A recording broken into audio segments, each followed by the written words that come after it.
This area is not flat at all. There could be hiding anywhere amongst these bushes here. I don't have the eye for this.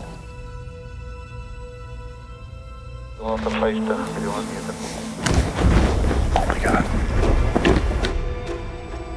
I've got eyes on one.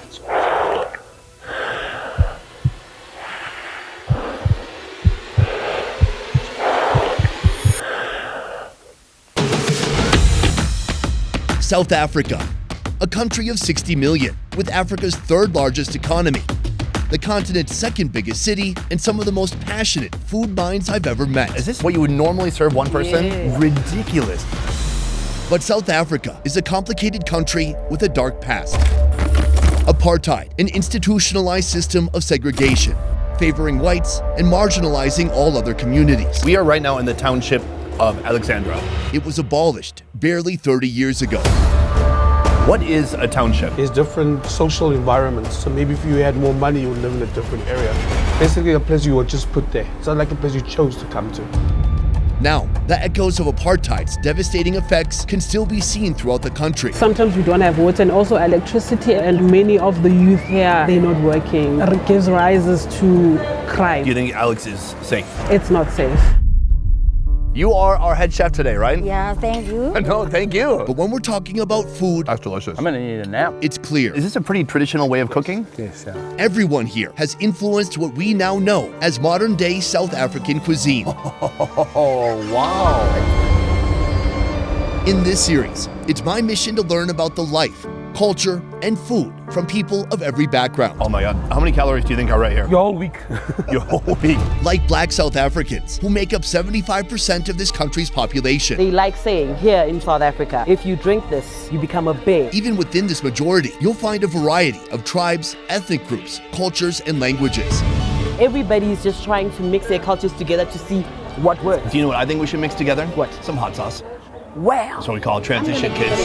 Then there's the 9% who classify themselves as colored. When you say colored people here in South Africa, who does that refer It to? refers to me. I'm a proud colored. A word used openly today, referring to members of multicultural ethnic communities. Do you usually just eat a whole plate of this? No, you can only eat a few. What happens if you eat too much? You get bloated? Yes, and you have to go to the toilets. White South Africans account for 8.5%. Did you grow up near Elon Musk? No.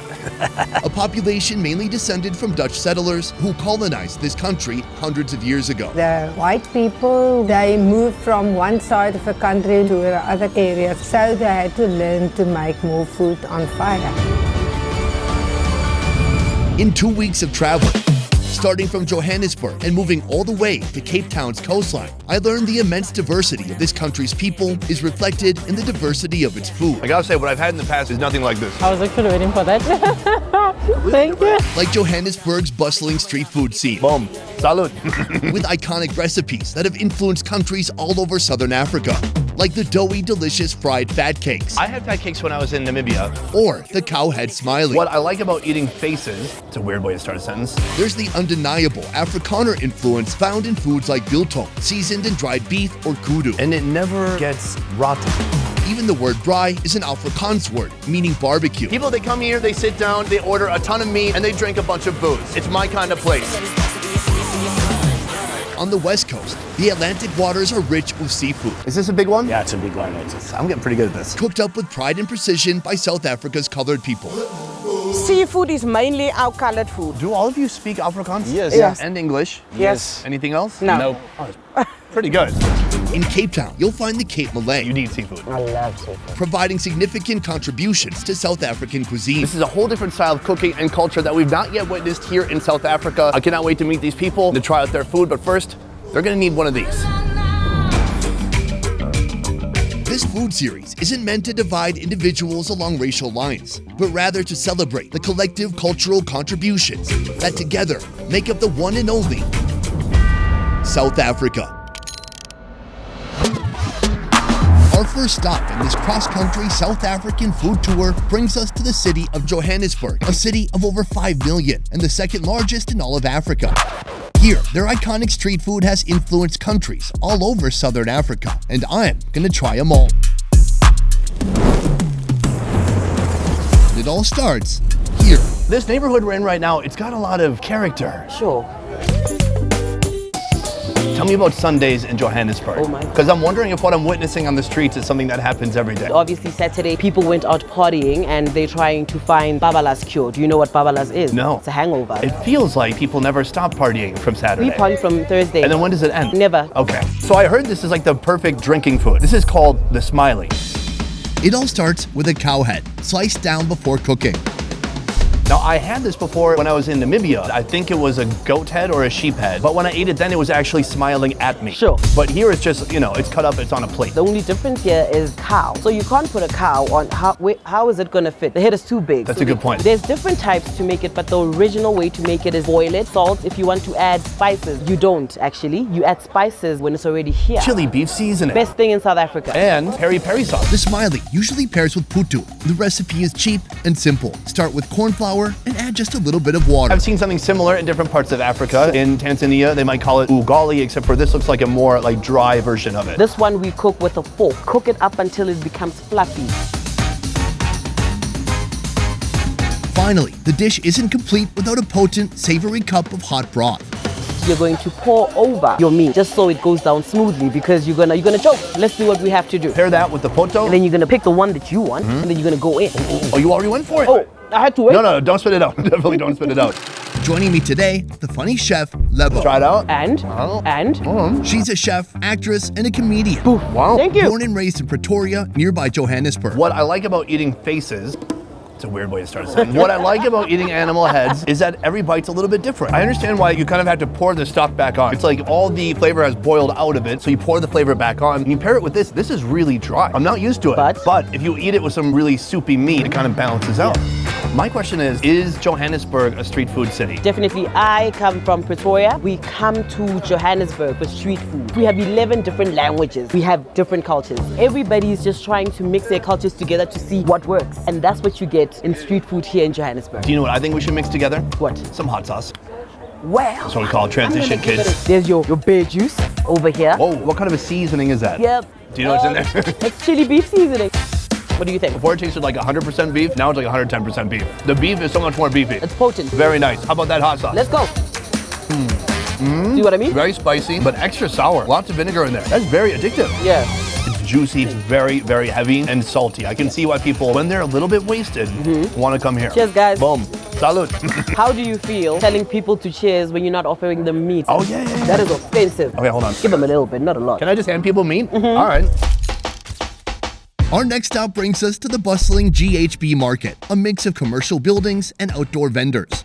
Peppered throughout the crowd, you'll find purveyors of street food magic, frying bread, roasting meats, and handing out hearty portions of protein. First on my list, a Joburg classic. Chicken dust. Why do they call it chicken dust? Because I think, I don't know, what do you think? You're the local expert. Turns out chicken dust ain't about the chicken, it's about the dust, or the seasoning they put on it.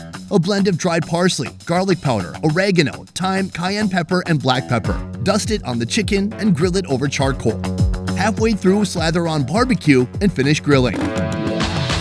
When it comes to street food, how much do people here love meat? Street food, everybody wants meat. Why meat and not just more carbs or bread or, you know, something vegetarian? It's a punch of flavor on the outside when you first bite it. The dusting? It's super savory. The meat is fatty, it's juicy, it's dark meat. And sweet. But yeah, a little bit sweet. Speaking of meat, we're gonna do something I've been wanting to do for a long time. I've seen it in other countries around South Africa. I'm talking about the braai. Braai is an Afrikaans word that literally means barbecue, especially an open outdoor grill meant for braaiing pounds and pounds of animal protein. You can eat it standing up or sitting down, day or night, alone or with a group. Later today, we'll be meeting some real braai masters. But first, a dish only reserved for Sundays. We call it 7 colors. Black South Africans, mostly we know 7 colors. Every Sunday, we go to church, we come back and we cook this and it sets the whole week. Traditional 7 colors includes rice as a base, and for the protein, chicken or beef. Then an array of vibrantly colored sides like this. It's actually several colors, but because we are gangster, we call it 7 colors. Right. So, Is this 7 colors though? okay, how many colors do you count? Well, how about you name the colors? Green. Yeah. Why do I sound like I'm in preschool? Green, red, brown, light brown, Okay. white. How many colors? That was 5. Sure, but you should add the little... Okay, yeah, there's sure. sub-colors. 7. Let's round it up. It starts with sliced red, green, and yellow bell pepper, white onion, and red onion, all stir-fried in olive oil. Add shredded carrot, some seasonings, and beef stock. After a few minutes, add in boiled spinach and finally, cream of mushroom. Eu incomodo. Eu sei que eu incomodo. Next, the protein. In lieu of the usual chicken or beef, we're going with ox liver. It's stir-fried in a wok along with peppers and onions. Hit it with a little bit of secret seasoning and a portion of the not-so-secret Al's chili sauce. The liver and veggies pair with pop, the most commonly eaten softer preparation of corn flour and water. On the side, salsa and cabbage. So you grab the pop. And then you're gonna go wherever you wish. So I'm picking up the spinach. I'm guessing they threw in some tomato and carrot. I like the carrots. It gives it a little bit different texture. Yes. What else? Let's go for the cabbage. Now I'm curious if these are all going to taste similar, like have some kind of a uniting thread. They won't. Oh yeah. It tastes a bit fermented. It tastes almost like sauerkraut. Let's go for the salsa now. Okay. The heat is there, so be ready. I'm looking forward to heat because I haven't had anything too spicy yet. Ooh, ooh, There's no water. at all. No. What do people drink here? Really deserves a seat in hell. Is that spicy? Do you not think it's spicy? I think it's like a 4. I mean, it's pleasant. I don't need for it to be painful. Sure. I'm not trying to give childbirth with no painkillers over here. For the protein, we could have gone with fried chicken. Instead, right here, we have the ox liver. Quite soft on the inside. It's a little bit gamey. Like, it's got some personality. It's a bit intense, but pretty soft. I like they didn't overcook it. Oh, it's really nice.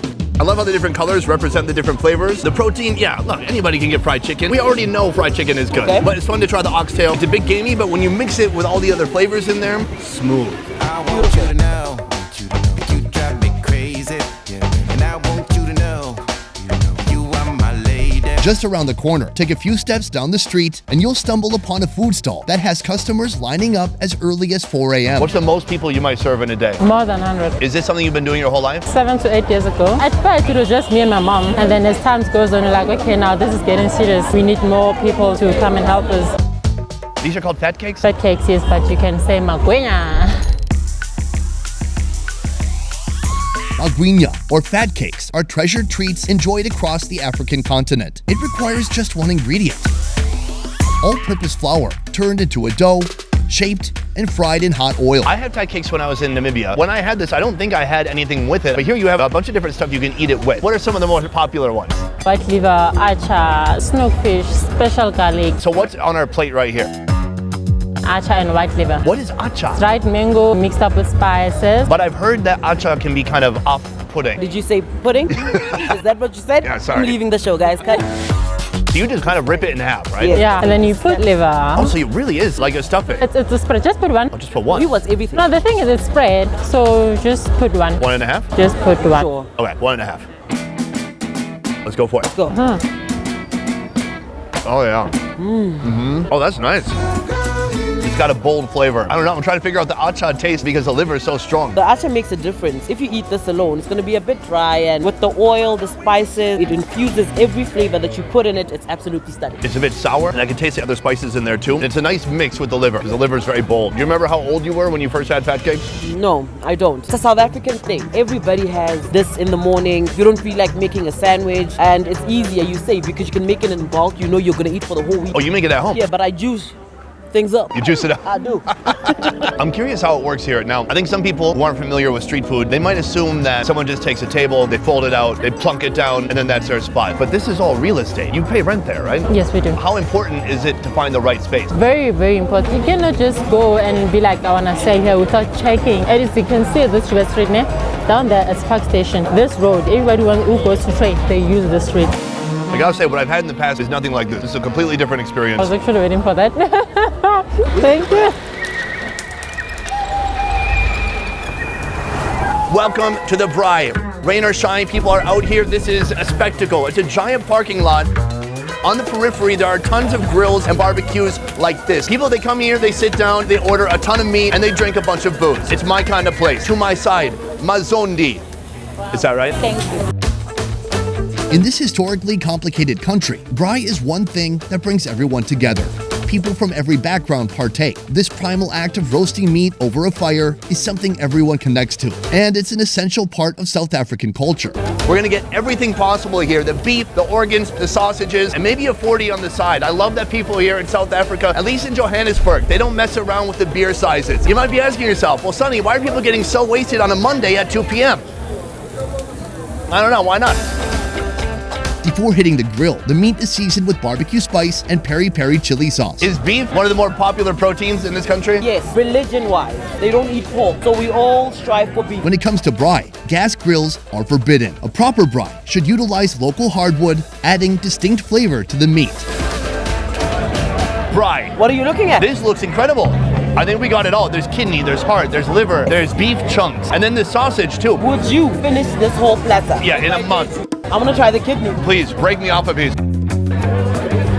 Oh, the kidneys are great. Slightly gamey, but I like it. I'm gonna throw back some raw onion. When they're cooking, they don't ask you if you want it rare, well done. No, that's not how it happens. That's my experience pretty much every time I go to Africa. Not a lot of medium rare. Do you know why that is? When they see blood, it reminds them of apartheid. Really? No. Jesus Christ. That's so intense. Let's try the liver. Oh my God, this is awesome. Is that? What is that? Oh, that's gotta be heart. You go for that. I'll go for this. Bingo. I like that they've taken the heart and they've kind of cut it thin so it all cooks evenly through. That is a beautiful piece of meat right there. Let's try this beef up. All right. Actually nice. The key is to get it hot from the grill. Still soft and juicy and thin enough to keep it kind of tender. And then the sausage too. Boerewors. Boerewors. Yes. Boerewors is an Afrikaans word for a sausage that originated here in South Africa, and they take it pretty seriously. Government regulations hold that boerewors must contain at least 90% meat, usually beef, and it can contain no more than 30% fat. Mix in South African seasonings, and you've got one of this country's most incredible meat experiences. That's undeniable. Oh Lord. Oh my God. Super meaty, juicy, perfect balance between protein and fat. It's so delicious. And it's juicy. And just tons of spices inside. Stop. I love this because there's nothing better than fire, meat, and then something that gets you a little bit drunk. I mean, this around the world is like a beloved type of experience. You know, in Korea, essentially you're doing the same thing, but you're gonna be cooking it at your table. It takes slightly different forms and variations depending on where you go. And here you're outside, you're seeing them grill your food and then just bring it straight to you.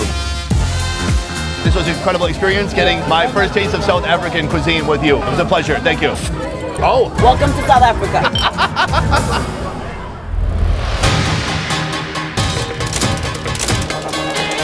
Even though apartheid ended nearly 30 years ago, its echoing effects can still be seen in the underdeveloped, once racially segregated, urban areas known as townships.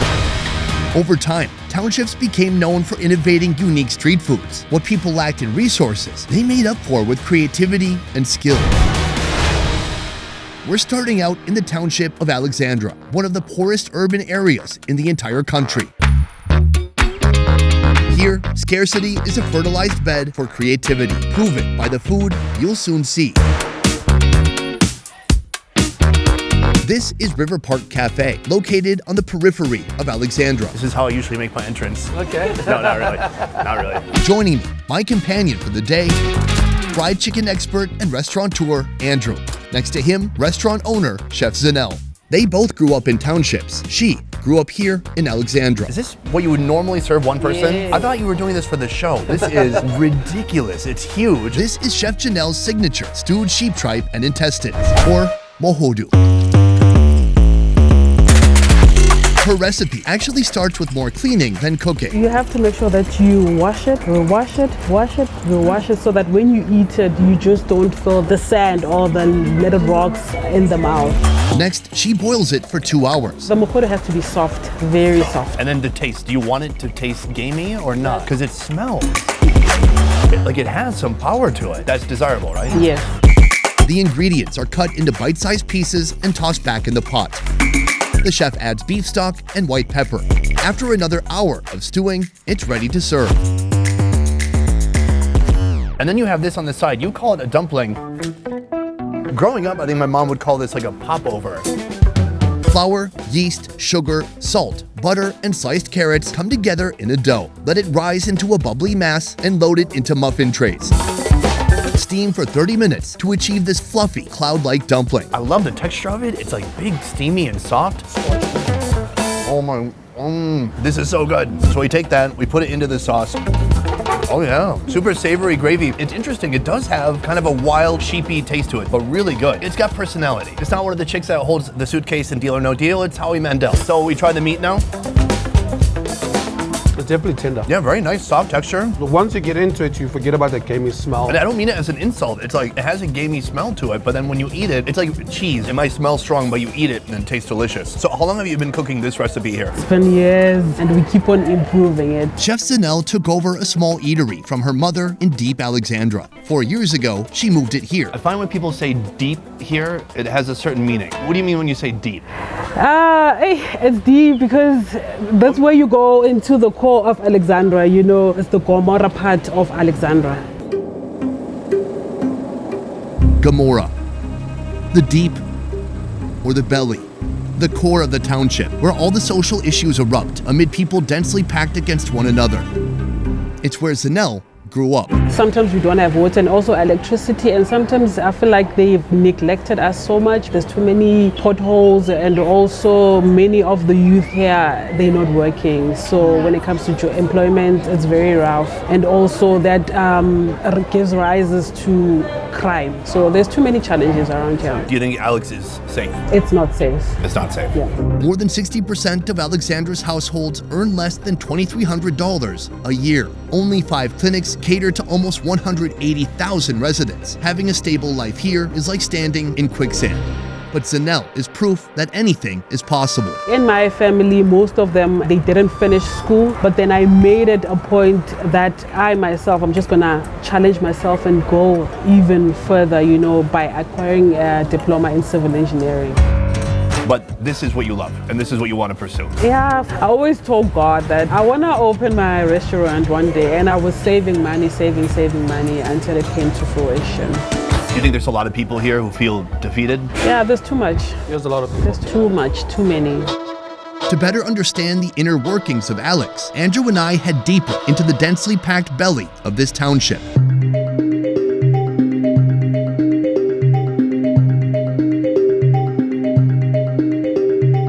The population of Alexandra is 4 times more than its infrastructure was designed for. It's congested, you know, a lot of people from different places occupying the same space. So it's definitely hard. With the area so densely populated, folks here struggle with low water pressure, sewer blockage, and flooding. When I see a place like this, I'm looking around, I see kind of improvised homes, borrowed wood, corrugated steel, kind of a patchwork to make these small spaces where people live in now. But I gotta say, the mood here, much lighter than I expected. As people are shooting here, as people visiting, you can walk through. See, this is what I'm talking about. This woman lives here. She's literally trying to duck through our shot. We came here, of course, we asked permission, but people are so accommodating, welcoming. This is what they have, and they're open and willing to share it. The word they use is Ubuntu, like people coming together and trying to make a space work. So people are definitely from different environments, from different places, and they just try to make things work.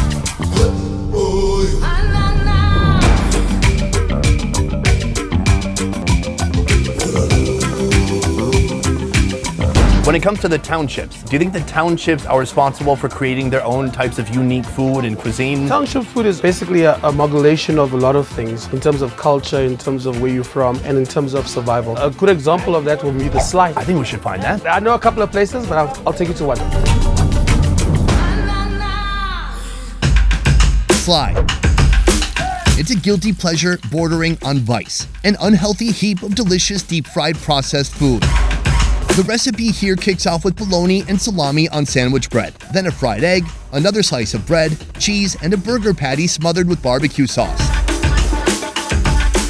Cap it with a 3rd slice of bread, but don't stop there. Load the boat with Russian sausage, Vienna sausage, and well-seasoned French fries. You can find this calorie bomb exclusively here in Alexandra. The cost for all this, $1.50. So how would you approach eating this? Because there's so much food here, I don't even know how to fit this in my face. So you go into the middle part, and then you just grab it where you can, and you just bite the middle. Most of the time the middle. Oh, you're going directly in the middle? I'll go straight in the middle. We have no tissues. You know what? Let's go for it. Delicious processed meats. So salty. I just got my sodium for the week. This is something what keeps you away from home for a day, because that's what you want to do. You want to drink and have more.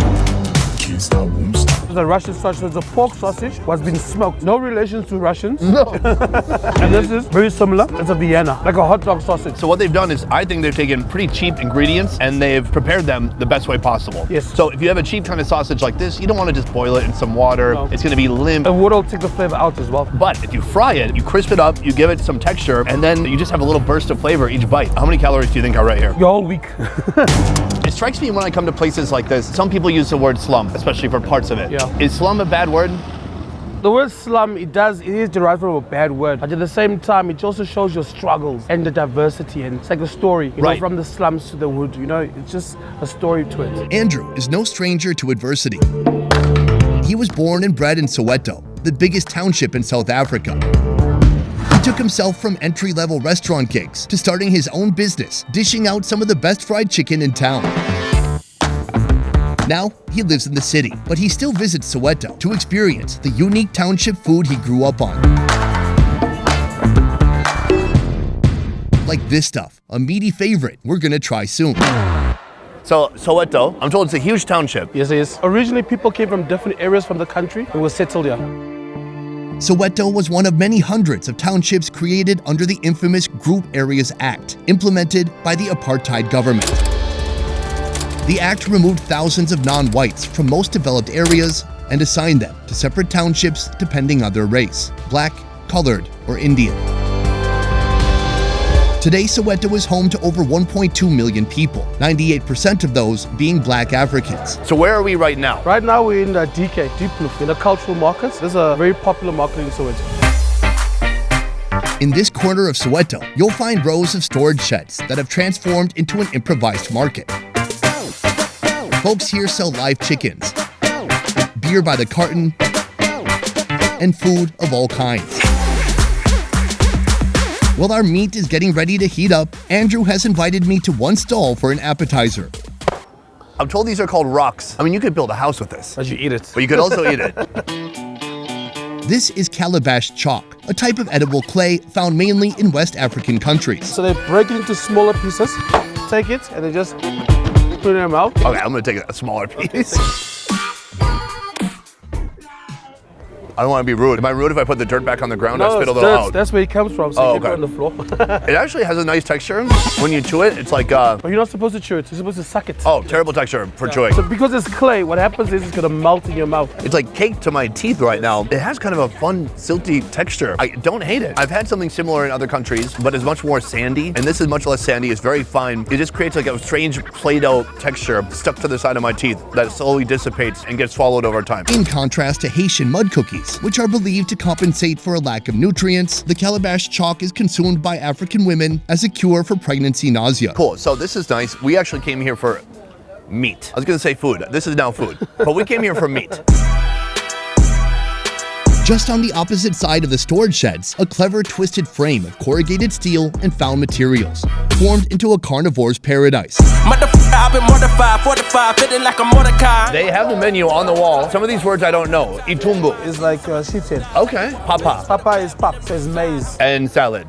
Today, we're going straight protein with beef liver and beef heart. 3, 2, 1. The organs are sliced and tossed on the grill. Then comes a generous shower of seasonings.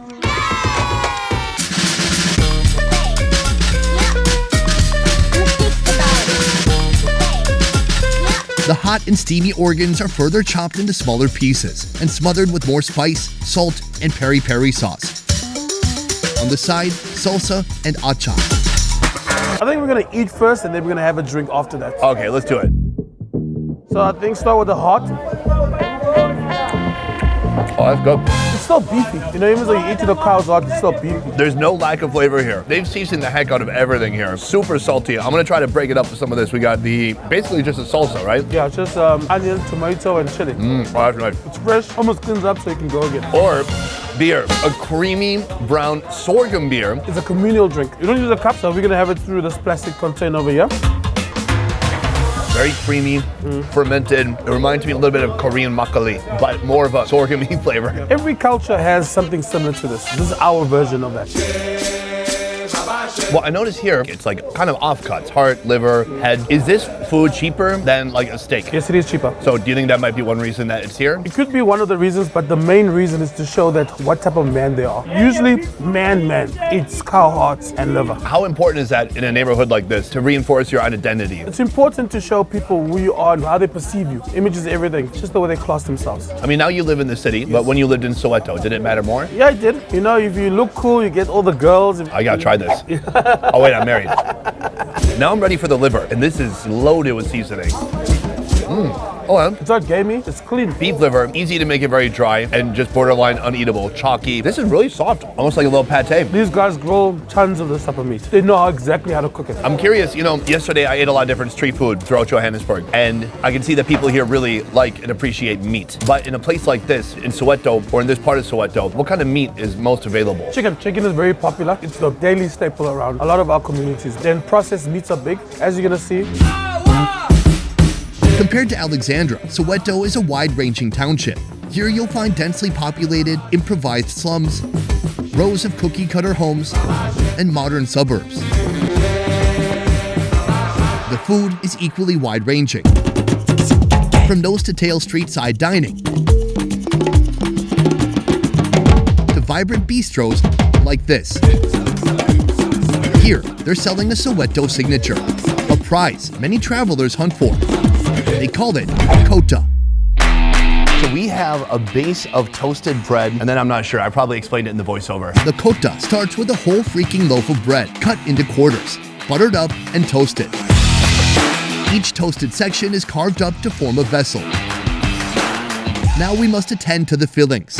Most kotas have the basics, what would be the chips, processed meat like bologna and Russian, but we've got a premium kota today. Beef patties are grilled, and onion rings are battered and made crispy. The kota is the brainchild of the Bani Chow. So the Bani Chow originates from Indian people who lived in Durban, and they used to have a curry inside. When people moved to Johannesburg, we adopted that style, but then we started putting our own spin on it. Time for the build. The hollowed bread is filled with French fries and topped with coleslaw. On top of that rises a tower of triple beef patties with layers of melted cheese. Cap it off with onion rings and garnish with pickle. All right, show me how to eat this. Do you just go from top to bottom? Because it's so big, I'm gonna take away the 2 burger patties. Patties, put them on the side just temporarily. Put the top on, smash it a bit, and try to get into it. Oh, I like that. Handleability, 10 out of 10.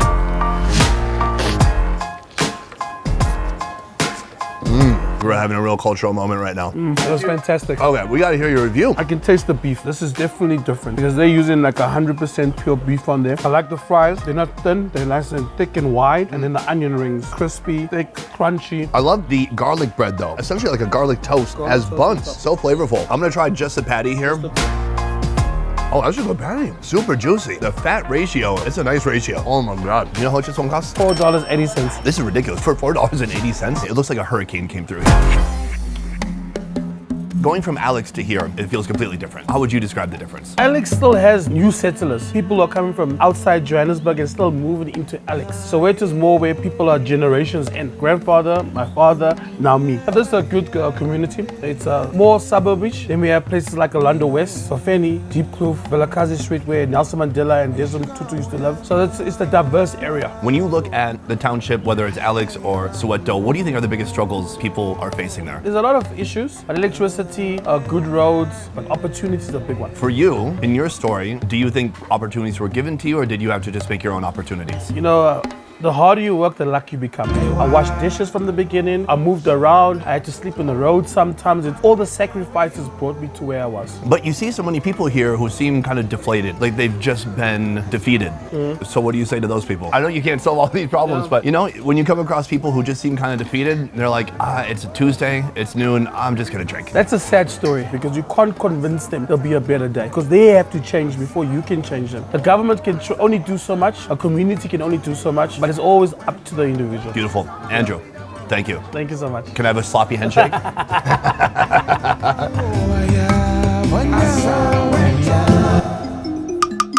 South Africa is a complicated and diverse country with 4 ethnic groups, multiple tribes, and 11 official languages. These days, about 8 to 9% of the country's population is made up of white South Africans, most of whom descended from the original Dutch colonists who went on to be known as Afrikaners. Today, I'll be joining Afrikaner Herman on his farm. You see that piece of fat? Does that fat protect you from like a hangover? Is that science? Nothing's wrong. His family has been in South Africa for 5 generations. I gotta say, the place you have here is gorgeous. Even just the view from here is stunning. I'm on a mission to witness the unique food contributions of the Afrikaner people and to learn how Dutch cooking methods and recipes came to fuse with new ingredients in a completely new land. It all starts with breakfast. Right now, Cher, the lady of the house, is preparing a protein-packed breakfast. But there's a twist. Her omelets aren't stuffed with ham or bacon, rather a sheep organ. An organ I'm not used to eating this early in the morning. Fresh kidneys, extracted just moments ago from a merino sheep. This is a dual-purpose breed, producing high-quality wool and plenty of delicious meat.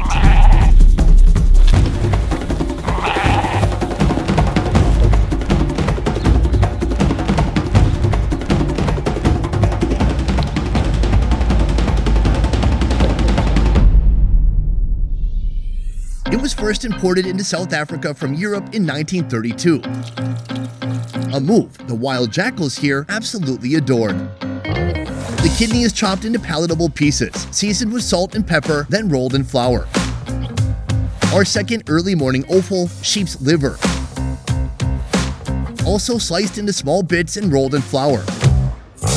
In a frying pan, add onions, liver, kidney, chopped green pepper, and South Africa's favorite flavor enhancer, Miss Ball's chutney. She cracks her eggs, whisks, seasons, and fries. The rest of the sheep will be used soon, but first, breakfast. Well, good morning. Good morning. This looks fantastic. This is an omelet, but not just any type of omelet. It's an omelette filled with kidneys. Kidney, sheep kidney, a bit of Mrs. Ball's chutney. Ball's chutney? It's Mrs. Ball's chutney. I think I'm hearing that word wrong. Not testicles, right? No. How do you spell balls? It's B-A-L-L-S. Oh, it's the same balls, but a different type of chutney. Yes. On the side, this is pap, right? Yes. Pap, a staple food in many parts of South Africa. Here, they prepare a drier version, served with tomato stew made fresh from the farm. Oh yeah, that's delicious. It tastes like a tomato paste kind of flavor, but with texture. And the pap has a feeling of Parmesan cheese, but not the taste. If you eat this porridge, you're fine for the day. I can't wait to dig into this omelet. This omelet is gorgeous. Oh my gosh. I'm gonna cut a big piece of that. Oh, this is delicious. The kidney, I thought it would be a little bit more gamey or very minerally, but it's almost like there's something sweet in here too. That's a bit of chutney. The egg is beautifully cooked and that pairs perfectly with this organ meat. Really delicious. So I'm very curious, the Dutch came here long ago, and at some point the Dutch just became Afrikaner people. Do you know when that happened? 1652, a couple of years after that, because Jan van Riebeeck came to South Africa and he stayed here. Yeah, but they still spoke Dutch then for quite a bit. Yeah. I think when Graafnet was formed in 18-something, the people started speaking Afrikaans. So Afrikaans came... With the time. Yeah, with the time, yeah. My mission today is just to learn more about Afrikaner people and the food culture of the Afrikaner people, and to see how maybe it's influenced some other foods here in South Africa. Most of the things that the Dutch people started when they came here, we are still making it at this stage. You know, just maybe we've got better equipment to do it and so on. So today, the sheep has been dispatched already? Yes. Part of it's here? Yes. Now here? Yes. Yeah. What else are we going to do with that sheep today? We're going to cut the shanks up and we're going to put it in the potjie with a bit of veggies on and a bit of curry in. And then we're also going to cut the one rib off and put it on the fire. That's also like a braai. And then we can do the offal. That's a tripe, part of the jaws, and we're going to also put it in the pot. So you eat everything? Yeah, we do eat it. All right, we got a lot of work to do. Yes, we have. Thank you for breakfast. Let's get to it. Van der Waldzoek, that's the name of Herman's farm, and it's been running for generations, ever since the 1860s.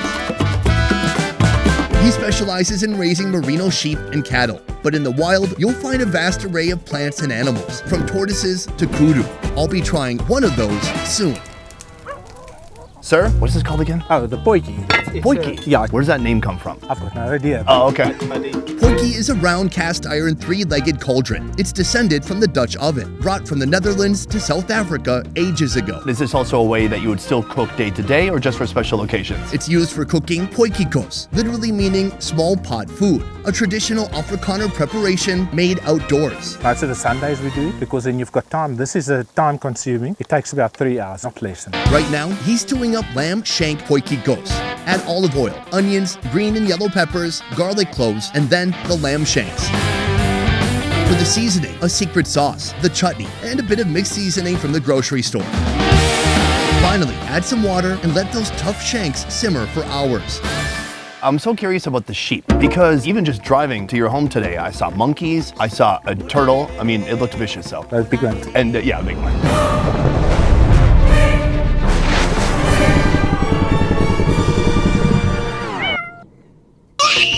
My thought was just there must be a number of animals out there that compete with the sheep. If you farm a sheep, you have to check them every week. You have to shift them to certain camps. If you've got something competing, like the jackal that catches you, then you have to work on it. In the country these sheep originally came from, they didn't have to worry about jackal attacks. Here, they do. As much as the jackals love the juicy, easy-to-catch prey, attacks like these are a big problem for farmers here, especially when the predators lack wild prey. So how do you work on a jackal? Oh, that's nighttime shooting now. Okay. It's most of the time, yeah. After the poiki simmers for 30 minutes, toss in potatoes, carrots, zucchini, and pumpkin. Then a final flavor blend of curry powder, salt, chutney sauce, and water. Leave it to simmer. What are some of the different types of meat that you eat here outside of the typical, beef, pork, chicken? Springbok, kudu we eat a lot. It's actually such a healthy food and it's organic. You never feed them or never give them anything. It's a meat that is very good, yeah. What about when you're making biltong? What animal is best for making biltong? Kudu. Really? As I said, it's got a very nice smelling meat. It works nice. It makes beautiful biltong. Can we see where you make the biltong? Yes, we can. Let's go. Kudu. They consist of two species of spiral-horned antelopes, the lesser kudu and the greater kudu, which grow up to 5 feet at the shoulder. It's common for game hunters to track kudu as trophies, but also for their deep red, clean-tasting meat. Heck, in South Africa, you can even find kudu in grocery stores.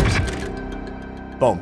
Biltong. Right here you have a fresh batch of the raw meat. Yes. What part of the kudu is best to use? The back straps and then also your hindquarters. And the others you make sausage. The kudu meat is first cut into strips. Size can vary as long as the meat isn't too thick. What is absolutely required for it to be called biltong? Because most people from Minnesota would just call this jerky. The basic, salt and pepper, brown vinegar, and then you've got biltong. Vinegar, more specifically brown vinegar, is a key differentiating ingredient, separating biltong from jerky. In his marination vessel, he adds a layer of vinegar, then biltong spices, then kudu strips. Add even more vinegar and more spices on top. The key is to let the vinegar soak into the meat for hours. The biltong, do you know how far this goes back? Oh, no, I think the first people that shot the first animal must have made biltong. So biltong is very old. Biltong comes from the Dutch words bil, meaning meat, and tong, meaning strip. But preserving meat far predates the arrival of the Dutch. Native African tribes were curing meat in salt as early as the 1600s. Vinegar was later introduced by European settlers who arrived to South Africa in the 1800s. The result is a dried but semi-soft meat absolutely packed with flavor. Can I try some on? Yes, yeah. How long has this been hanging here? It's 6 days. This has only been here 6 days. Yes. And it's completely dry. Maybe like a tiny bit of moisture on the inside. That's nice. It does feel a bit different from jerky. Traditional jerky that I've had before can just be so hard and you're like really wringing your teeth, like crunching on it, trying to hydrate it with your own spit. And this is not like that. It's much more soft. It's very enjoyable. Then inside, you can feel the fatty oils. And some people like it the way it is now, and some people hang it that it gets very dry, like a jerky. But this is the best. And you've got a beer, biltong and beer. That seems perfect. I'll keep taking more if you're gonna keep cutting it. Preparation for our final meal is already underway. Cher and a small army of cooks prepare the sides, while Herman tends to the meat, including this. Let's call it an appetizer, cooked up Afrikaner style. Boom. Okay, time for barbecue. What are you putting on right now? This is fat of the stomach. We call it net fat. Skilpaiki is a traditional Afrikaner recipe combining lamb's liver and caul fat, the fatty membrane that surrounds the sheep's internal organs. Start with caul fat and sliced red pepper on top. Add a bit of onion puree. Then put the liver on top of the caul fat. Add a bit of barbecue seasoning before holding it in place with a toothpick. Now they're ready to hit the grill. How do you know when it's done? If they get a bit harder, Okay. you can feel them. They're not jumpy anymore. Are you trying to get it well or just maybe No, medium? No, it must be just under medium. It's been a couple minutes here. They're looking good. I like the caul fat. As it cooks, it kind of tightens up and wraps tighter around the liver. I can't wait to try this out. This one looks really good. Oh yeah, it looks like a thin piece of melted mozzarella. Wow, this is one of the best pieces of liver I've ever had. You see that piece of fat, you don't have to Yeah. eat if you want to. You can put it No, I away, want to. but- It's so soft. The fat from the caul fat is so juicy. And we South Africans also do it because it gives you a lining in your stomach before you start drinking or partying. It's good for you. Does that fat protect you from like a hangover? No. Oh yeah? Is that science? Don't think so.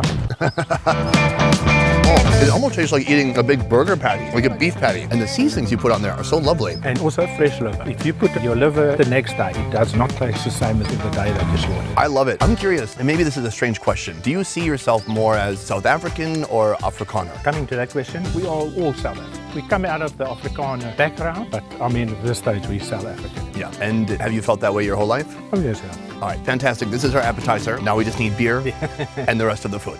Our final epic meal will consist of 4 meat dishes, all made from different parts of the merino sheep. I want to say thank you to both of you just for having me in your home, but allowing me to experience foods like these. Everything looks outstanding. Where should we start? The first plate here, it's a pofadder. Pofadder is a traditional South African type of sausage, usually made from the organs of a sheep. All right, so he's pulled out the pocket knife and then he just goes for big chunks. Thank you, that's beautiful. They start by chopping the liver, heart, and lungs into smaller pieces. So this is interesting because it is just really big chunks of meat. Mix it with red pepper, lemon juice, mashed onion, barbecue spice, salt, and pepper.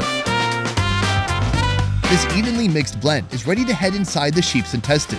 Once finished, it's time to hit the grill.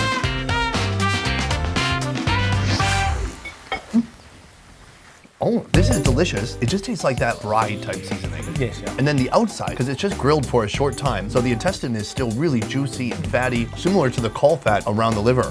What else do we have here? This is afval. In a similar potjie pot, add olive oil and onions, then sheep tripe and cheeks. This would typically be the main course. Yeah. Hit it with garlic cloves and bicarbonate soda to kill any tripe gaminess. Close the lid and let it cook.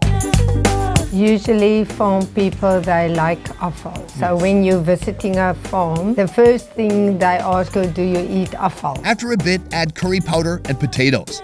For that final flavor punch, a blend of curry powder, salt, chutney sauce, and water. I'm not going to take a lot. Ooh. And then maybe help yourself to a pumpkin cake. Do you put butter or jam or just eat it straight up? Eat it straight up, yeah. Combine eggs, mashed pumpkin, baking powder, salt, and flour. Fry the batter in sizzling hot oil until it's crispy. Oh, I'm in love. Finally, sprinkle a bit of sugar on top. It's simple, it's sweet, it's perfect. That's really nice. Sweet and then really rich, just like delicious fried bread. Some nice pumpkin flavor in there. Where did you learn these recipes? Pumpkin cake is an old recipe and it's very easy. All these recipes come from our grandmothers. It's not a new recipe. Well, let's pair that with some stomach. It's very chewy, but the thick curry comes through. A little bit of kick, like a little spicy. I think it takes a bit of the fried taste away. Yeah, you don't want it to be too gamey, and then it goes so well with the pumpkin cake. You were growing up as a sheep farmer. Yeah, we were sheep farmers and we've gone over to cattle farm. How often were you eating sheep? Every day, morning, afternoon and night, yeah. And you're not sick of it? I don't think sheep you'll get sick of it. There's so many ways to prepare the lamb. So you can make a chop, you can make a leg, you can braai it, you can pot it, you can do whatever you want. That's a great point. This is course 1, let's do course 2. Yes. If you're looking for diversity in your sheep meat preparation, try this, grilled sheep ribs. Is this normal weather? Normal weather. Weather, it's like violent rain sometimes here. Well, as long as you're dry, it's very nice. So I think we're okay right now. Yes. Here, we have the whole rib section of the sheep, all just grilled by the fire. Yes. The meat is scored to better allow his barbecue sauce and local seasonings to soak in. Oh, that is crispy. Thank you. Then, aim those ribs straight for the fire, roasting slowly until they're cooked through. I feel like I'm trying all the greatest hits today. There's no way you would make this much food in one day, would you? So I'm gonna open up these ribs. Oh, wow. This is delicious. The skin, like it is almost flaky on the outside, like a croissant. And just looking at it, I thought, no way. This is gonna be a little bit dry. It's not dry. It's got real good texture. And then it's just so nice and juicy on the inside. And you know, you must have a nice fatty rib. Never buy a lean rib. This is one of those moments I'm having where I love it, but it makes me sad because I'm never gonna find this species of sheep cooked in this way again. This is really top level. Well, let's talk about this right here. Our final dish of the day, lamb shank poikikos, stewed over the fire since this morning. Now it's finally ready to eat. This looks incredible. Should we try it out? Yes. Thank you. Oh my gosh. You could see some of the meat and skin is already falling off the bone. Yes, as soon as it comes off the bone, then you know it is perfect. Oh, that's perfect. Soft, but not too soft. It still has some bite to it. The sheep seems to be naturally sweet, but of course there's a sweetness from the balls as well. Such a nice pairing of really savory, fatty, deep, delicious flavor, and just really tender meat. Yes. What I just want to say, why we do it this way, we actually do it also as a Sunday lunch. You just put everything in a pot. There's actually no work. Nobody has to stand around and do it. Right. It just takes time, but not a lot of effort. No. Just got to make sure the jackals don't get it. Yes. That's it. So that's all. Love it. Well done.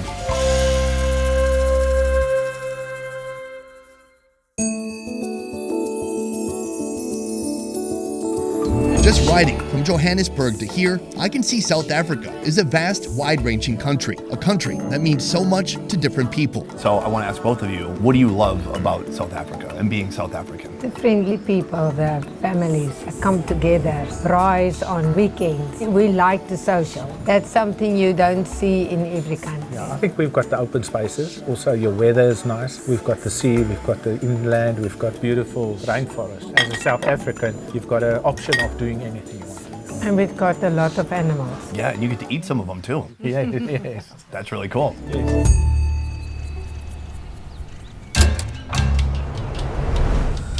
Big game hunting in Africa is nothing short of controversial. Some claim it's cruel, that it's wasteful, or that it reduces animal populations. I've got eyes on one.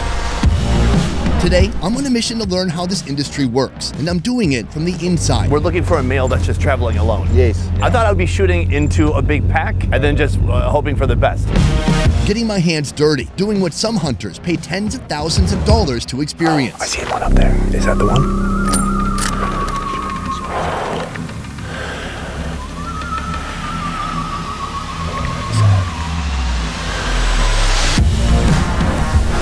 In the end, I'll sample some of the most uncommon game meats you can find here.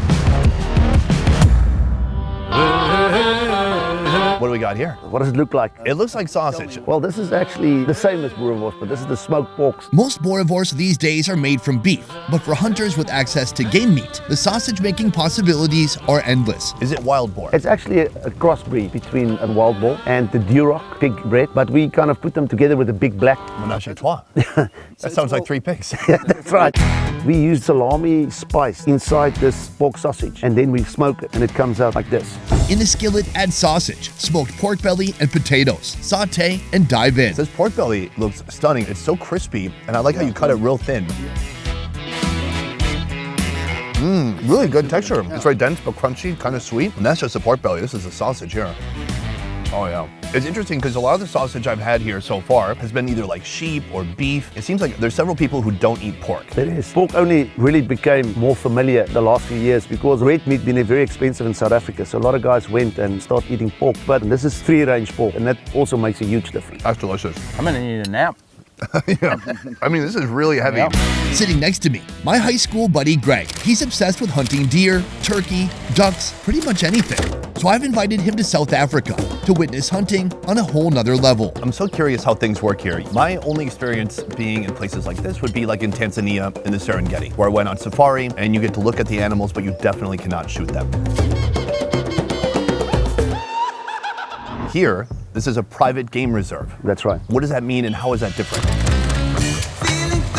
These brothers, Philip and Hendrik, are the owners of Bejani Game Reserve. They'll be guiding me through my journey here and providing insight on the big business that is the game reserve hunting industry. The difference is that the nature reserve is left as it is in its natural stance. And game reserve is what we have here, we kind of do commercially. So it's 3 legs in a game reserve. You have commercial hunting, and then you have the ecotourism side. You know, you have people coming here, staying over, go out in the veld, see the game, and then also then the meat processing is the 3rd leg, where we take the meat, we put it through our slaughterhouse, and we sell it. So nothing of it gets wasted. It goes into the community, it goes into the economy of what we have, and what's keeping this thriving. I mean, it's sustainable farming. Absolutely. We call it conservation through utilization. Before we wrap up breakfast, I must ask you, I need you to explain to me why I'm not a terrible person for hunting a zebra. Commercial hunting, put simply, you own an animal, I pay money to hunt it. This is part of management. You know, Mother Nature is much crueler than any human. I mean, if it gets dry, there's no food, that animal dies. So we have to look at the numbers we have and control those numbers. In that sense, the hunter is fulfilling the same role that a pride of lions would in nature. Now, what we normally do is you'll shoot the older ones. Yeah, the stallion has been kicked out of the group of zebra, and they won't ever accept him again back into the group. Good, I like this metaphor. Hey, if you're an outcast, it's okay. Someone will come murder you. Yeah, lonely, not for long.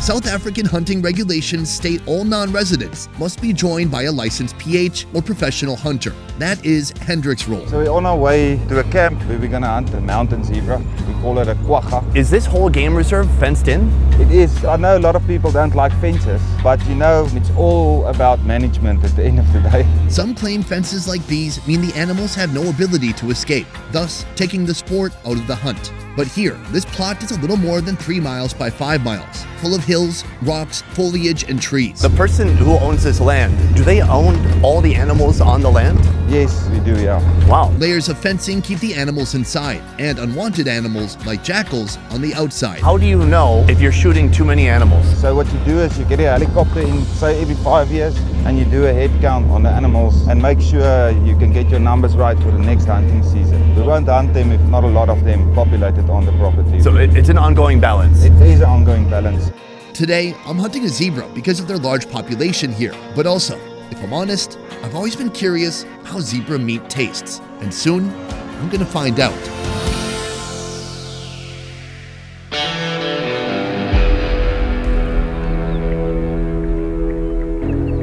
This is the mountain range of the Root River Valley on the west side of Eastern Cape, a semi-arid grassland. It's beautiful, it's breathtaking, and I don't see any zebras. What do you think? Well, they're not here in this open plain area, so I think they moved up. We're gonna cut through that little valley there and we're gonna walk around the hill and see if we can spot them at the back there. All right, what's your hope meter at? Out of 10, 4. It's pretty rough, but higher than mine usually is.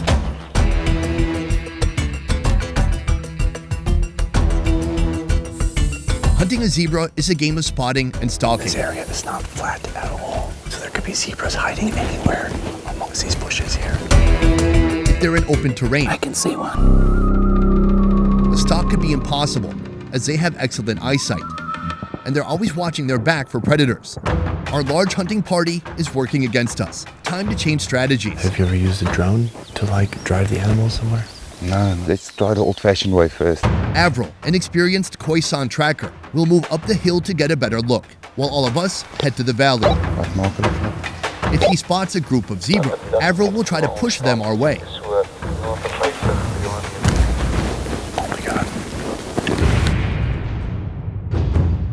We spotted 4 zebra. We're trying to track them down. Right now they're too far away to shoot. This is the Cape Mountain zebra, the smallest of all existing zebra species. They habitate only in certain mountainous regions of South Africa's Western and Eastern Cape provinces. They definitely are aware of us. And he said they're very skittish. They're moving around constantly. Wind direction is critical. If the wind is pushing your scent toward the animal, they'll get spooked. If they sense any sign of danger, I see antelope, even from other game species, they'll run, moving with the crowd. Oh, he's so far. But if you're patient enough, you may have the chance to close the gap. Avril, the tracker, checks in. He spotted a small group that's about to come our way. Oh, there it is. Top of the shoulder and squeeze it. Shot placement for a zebra is easy to recognize. Follow their front leg up to where you see an inverted V. That's the spot. A clean shot there will rip through the animal's vitals, putting it down almost immediately, with as little pain as possible. That is the goal. Take your time. This is a very far shot for me. Touch it. I'm coming.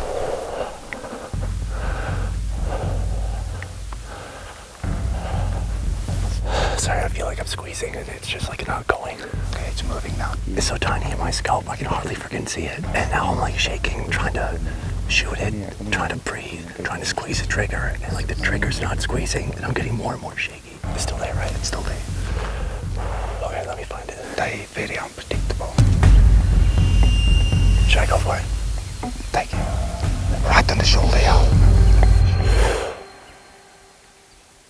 From about 250 yards, I take aim, I breathe in, I breathe out slowly, and I squeeze the trigger.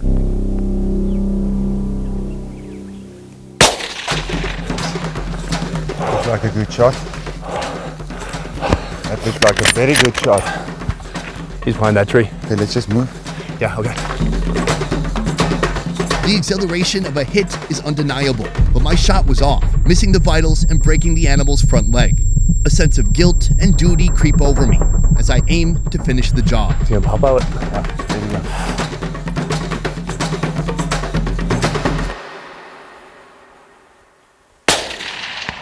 That's better.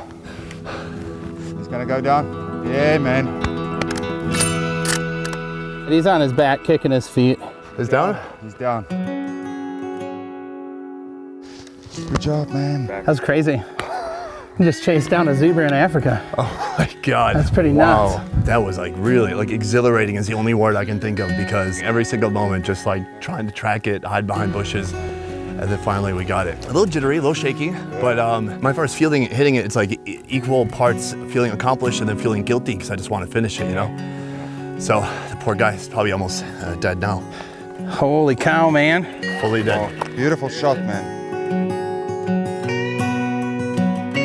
It looks like the first shot just broke its leg. Yeah, it was a little bit too low. Second shot's almost on the V. Yeah. See what I mean? Oh my God. Yeah. A little nervous on the first one and then the a little more second solid one. on the second one. Wow. Well, congratulations. It's a beautiful animal. Oh my gosh. Yes. Thank you, Zebra, for your life. This is incredible and you will not go to waste.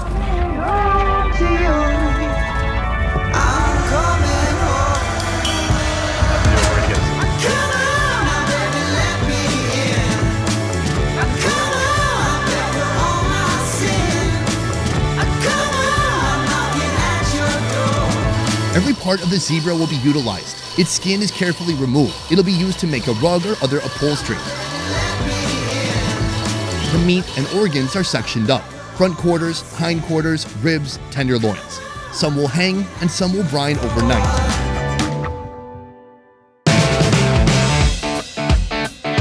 Today we're taking a break from hunting and enjoying the treasures this animal offers. Philip and his wife Adriana will prepare zebra meat in 4 very different ways.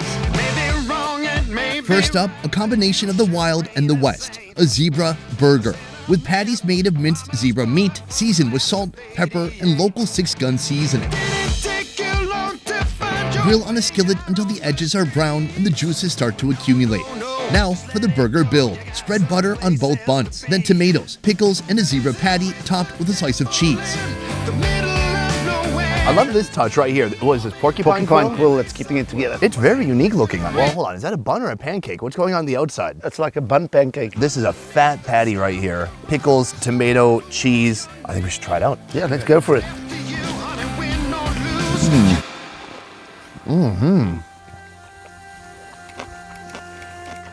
Tasty. Oh, wow. Really a neutral flavor. It's slightly beefy. It's a dark meat, dark red, well seasoned. I like it because it's a burger, but I can taste the meat still. I also like the little pancakes on the outside. That's unique for me, but I enjoy it very much. Oh man, not gamey at all, but still really juicy, succulent, cooked maybe about medium. Awesome. What about this little guy? This guy's looking desperate right now. He's like, there's no way they don't drop some of that. Yeah. This is our first course. We have a lot we're gonna be trying today. We have this right here. That's mountain zebra tenderloin. It's really thick. The tenderloin was brined overnight in salt water, then rubbed down with Philip's seasoning, made of brown sugar, salt, black pepper, and coriander. Add thyme and place on a hot grill. Let the fire do the work, then serve with tequila sauce. The first bite though, I just want the pure zebra. No sauce, because I just really want to get a sense for the zebra meat. Oh, this looks insanely juicy. Oh, let's go for it.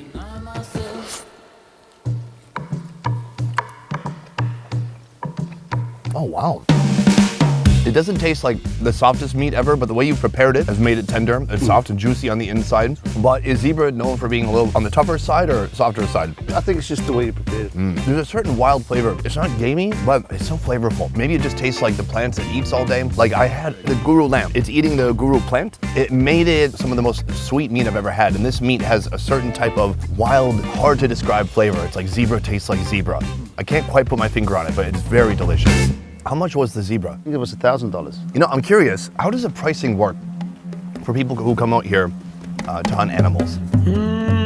Monkey, baboon, even giraffe are on the hunting menu here. The most expensive of all, the Cape Buffalo, one of Africa's big five, costing a total of $10,000. So it's all about demand and supply. It works on that basis. If it's in abundance, you'll get it obviously at a lower price. But everybody's kind of have the same kind of prices. It's made over time. Most hunters flying into a game reserve likely spend $20,000 to $30,000 and opt for a package of up to 5 animals. But that price, that just gets you the hunt, not the animal meat itself. So if the guy comes, he takes his trophy, the skin or the shoulder mount or whatever he takes with, but the meat normally stays the property of the farm. And then what we do with the meat most of the time, we either cook the meat, process the meat, or give it away to some of the communities. Do you ever sell the meat? Yes, we sell it to restaurants also. So it kind of forms part of the economy of the whole area. This is round 1. We still have a couple more zebra dishes to try, so let's get to it. Our next course, zebra organ stew.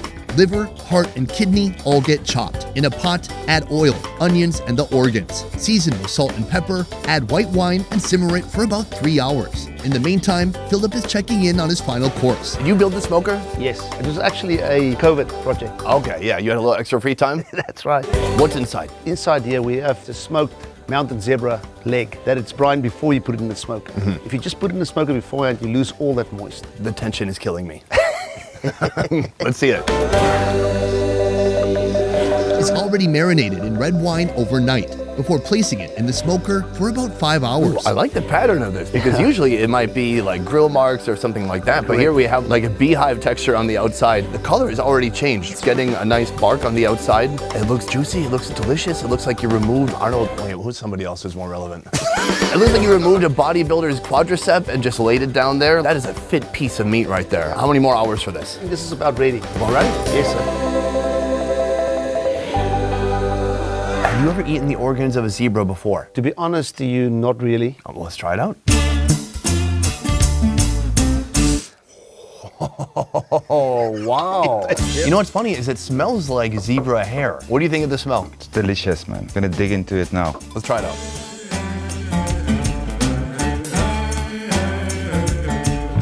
Oh, wow. It's quite nice. The meat is super soft. I cannot get over this taste. I like it though. It tastes exactly how a horse smells. I would say the sirloin that we had, super neutral, really delicious, succulent, not horsey. If anything, it was, you know, kind of along the lines of beef. Yeah. This is something completely different. But I like it because it has so much personality. It's just so different from any other food I've tried before. Oh my God, it's like I was making out with a horse. We have one more course here.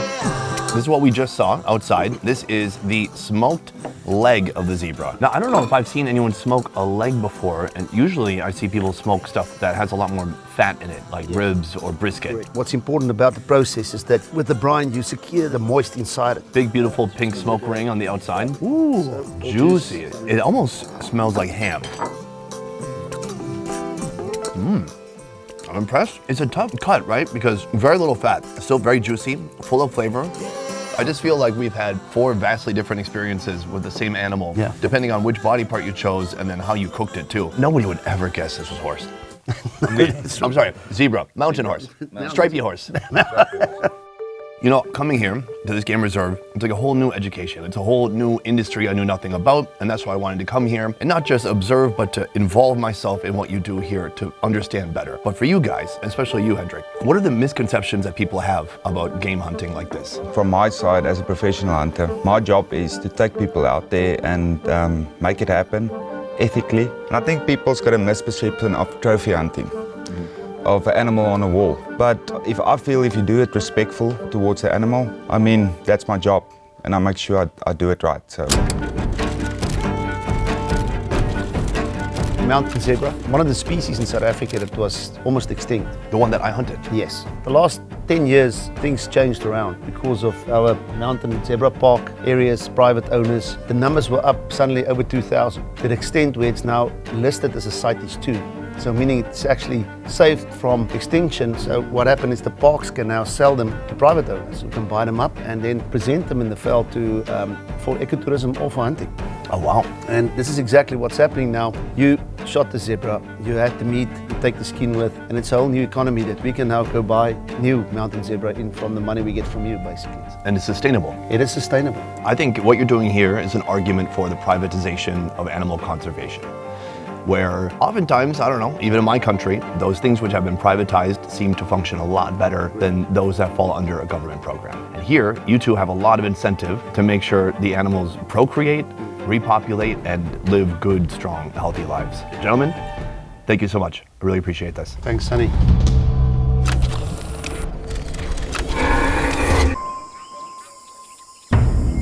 What kind of danger are we talking about? If you go from 1 to 10, I would say we're talking 8, 9. Right now, we'll be hunting one of Africa's big 5. Meaning, one of the 5 most dangerous animals you can hunt on the planet. You want to have a shot, it has to be 100% certain you're going to put it down. If we're successful, we'll donate the meat to a local village. If we're not, we could walk away injured or not walk away at all. But before the hunt begins, it's gorgeous. We gotta fuel up. This is a kudu backstrap. It's one of the tender parts of the kudu that you can utilize for anything. Kudu is widely distributed in South Africa, loved for its sweet, soft, premium quality. Some say it's similar to venison with a slight bit of gaminess. The best way to prepare it, by doing as little as possible. The long strip of kudu tenderloin is marinated in red wine, olive oil, lemon juice, and garlic before Philip rubs it down with his own dry seasoning. Cook it on a hot skillet along with a splash of their local spirit, Klipdrift. Oh, you just start right in the middle. That's looking great. Can I interest you to this? Oh, most certainly. And do you the big piece? Thank you, sir. It does feel firm. It's not falling apart like some piece of A5 Wagyu, but let's try it out. Oh, wow. It kind of reminds me of a filet mignon. It has little to no fat, really, no striations of fat going through it, but it still manages to be very soft, especially if you just cook it barely enough. That's the secret of venison, is that if you overcook it, it's wasted. You gotta cook it medium rare. That's where you get the best flavors out of it. It is just gushing with flavor. Oh my God. It's beefy, but it's venison-y. It's really beefy. Yeah, it's super good. When it comes to hunting, I'm a hobbyist. I do it about once a year, and I do it from a YouTube channel. My friend Greg has been hunting basically nonstop since the time he was a child. Greg has come all the way here to South Africa so he could hunt down one of these big 5. Can you tell us the big 5? Well, lion, elephant, rhino, leopard, and buffalo. Originally coined by European hunters in the 19th century, the Big 5 referred to Africa's most difficult and dangerous animals to hunt. The Cape buffalo, the most dangerous thing you could hunt here. Yeah. What kind of danger are we talking about? If you go from 1 to 10, I would say we're talking 8, 9. They're unpredictable on a hunt. Just you need something small to happen towards where you become the victim. The Cape buffalo, or Black Death, are the deadliest animals in Africa, responsible for killing up to 200 people a year. Some people might be thinking that this is a lot of risk, a lot of danger for nothing, except that there's a good cause behind all of this, which is that all the meat from this buffalo is going to be donated to a nearby village. And that's a village where you live. Yeah. Everett, what is your biggest concern when hunting the buffalo? It's on my life. It's on your life. So I told my wife there was nothing to worry about. So there's nothing to worry about, right? No.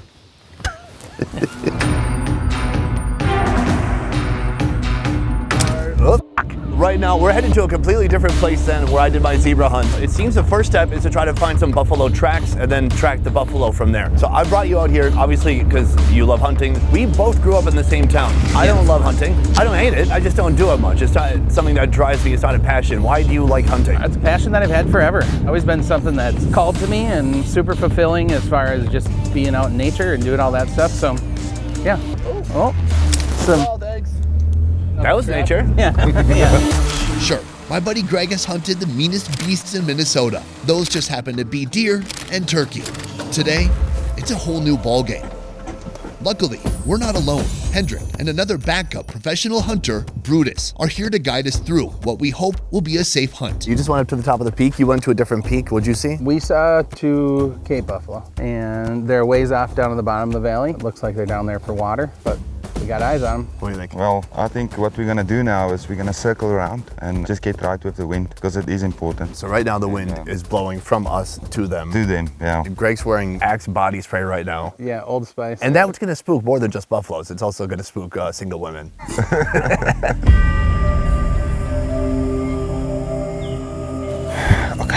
before we move. No sudden movements, and please keep as quiet as possible. We don't want to alert them that they know where we are. And if you move, try and move slowly.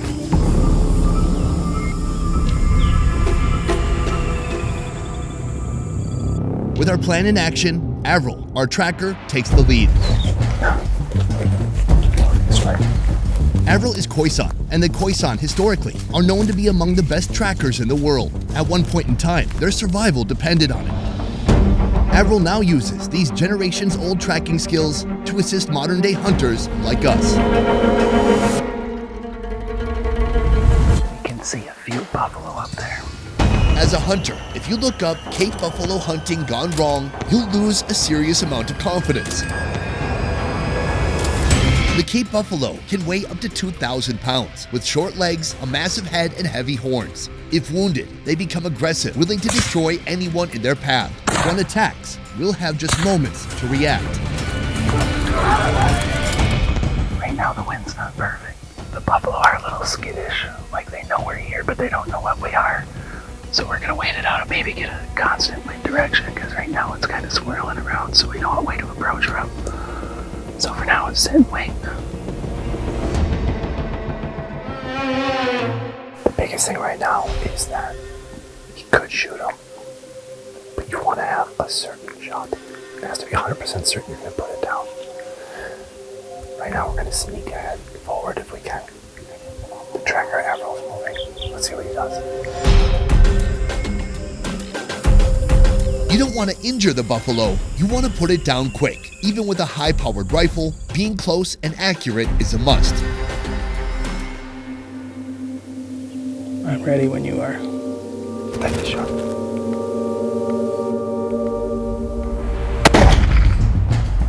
Reload, reload, reload. Is he the one that's not moving? Yeah, he's not moving, he's standing there. Just wait for an opening, give him another one. Just wait for an opening there. Wait. There we go. Down. Yeah, down. As soon as that first shot went off, all the buffalo took off. They spread out, but now they're slowly coming back, possibly for revenge. We're gonna wait it out here for a little while and see if it's safe to go in. What if those buffalo are filming a food travel show over there and they're gonna eat you? Oh, that's possible. I think they eat grass. How do you feel? Feel good. Yeah? Yeah. That was epic. Yeah, it was Did this pretty go intense. anything like you expected? Honestly, I came in with no expectations. I just wanted to let the whole hunt happen. You didn't think we'd get closer? I thought we'd be closer. It felt close. It felt close enough. Yeah. Hey, hey. Right now we can see the down buffalo, but all the live buffalo are about 20 meters behind it, staring at us. Hey. So we're not done yet. Uh-oh. He looks pissed. Jay, hey. They are not backing up. Jay, hey. There they go. Uh-oh. They're turning around now. That is awesome. Holy cow. It is a beautiful giant beast. Great.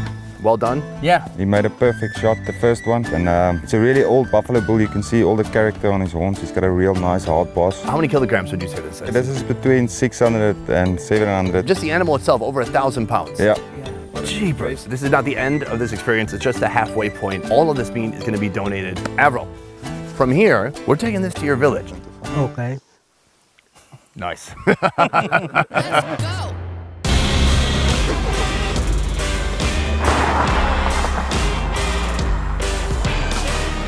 Back at the lodge, the skin is removed. The organs are separated. The meat is sectioned and hanged overnight.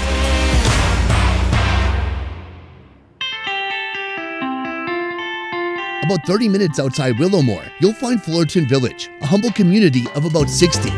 Right now, we're setting up for today's big feast. The fire is lit, vegetables and other ingredients are being prepared.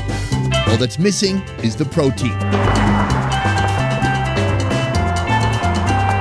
Most of the meat will be stored in a local freezer and saved for future use. The rest will be chopped, sectioned, and made into several dishes.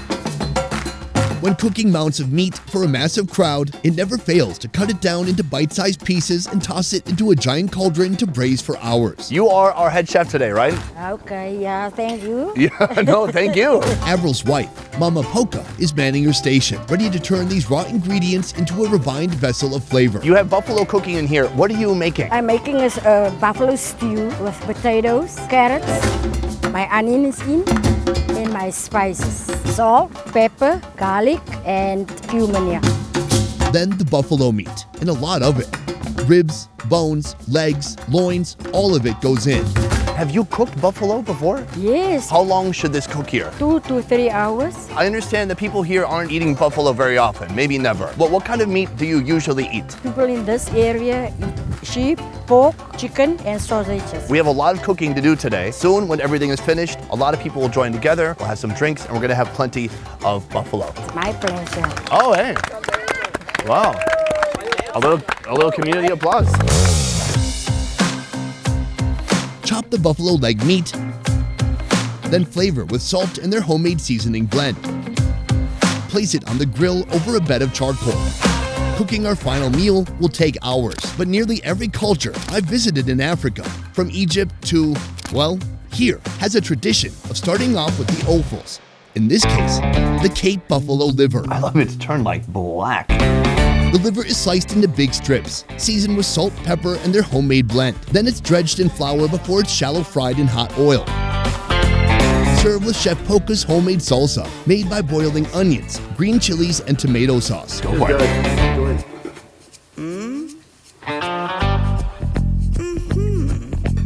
I like that. That's good.